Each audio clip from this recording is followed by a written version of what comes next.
going to talk about the next tool now. Is called the conflict resolution.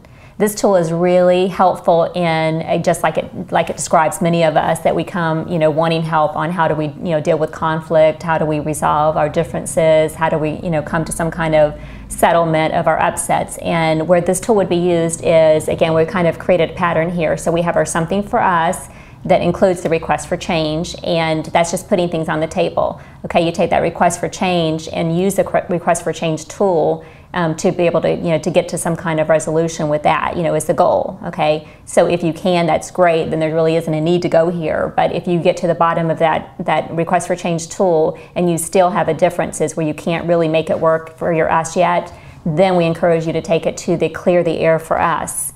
Okay, when you take it there, you take that one issue and you really, go around that whole, sentence stem completion and see if you can get to a resolution at that point. And if not, then we encourage you to take it to the conflict resolution.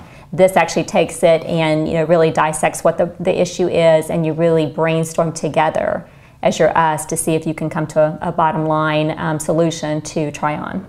Yes. Conflict resolution can be fun. Major corporations do this. You can use this in your own household. It works in every area of life, with your children, with employees, with friends, with any kind of breakdown. So it's real exciting in a way, because you want to sit down and say, honey, can we do a conflict resolution? Yes. Okay. Would you be able to do it now? Yes. Okay. Now So it's good. You'd want to set a time, right? And if she says, I just can't do it right now, she would agree to a time later maybe, where we could sit down and actually go through the tool. And so we're going to show you through a demonstration, like, what does it look like to break down a problem. And let me just add to what he's just sharing there, because sometimes it isn't a good time, and just because it's a good time for one of you doesn't mean it's necessarily a good time for both of you. So again, all you have to say is, if your partner comes to you and says, can we do this tool, you're going to have all these bells and whistles going on, whatever, and that you don't have time, it's not a good time, you're too angry, whatever. Just communicate that with your spouse. Just say, you know what, this isn't a good time, I'm too upset right now. I'm trying to take care of getting the kids settled. I'm trying to get dinner ready real quick, but I do want to do this. So if we can just get through dinner and get things cleared away, and then we'll sit and do it together, or just give me 15 minutes to calm down and compose myself here, then I would love to do it with you. But you got to communicate. If you just say no and walk away, then again, there's not much us there. Yeah, so it's all goodwill, empathy, respect. Gosh, you've heard that before, haven't you? Okay.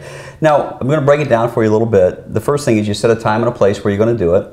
The second one is you define the problem and you be specific. The more specific you are, the easier it is to get to a resolution about it. You would list the ways that each of you contributed to the problem. And so you'll have this sheet of paper and you'll be able to write down, what it is.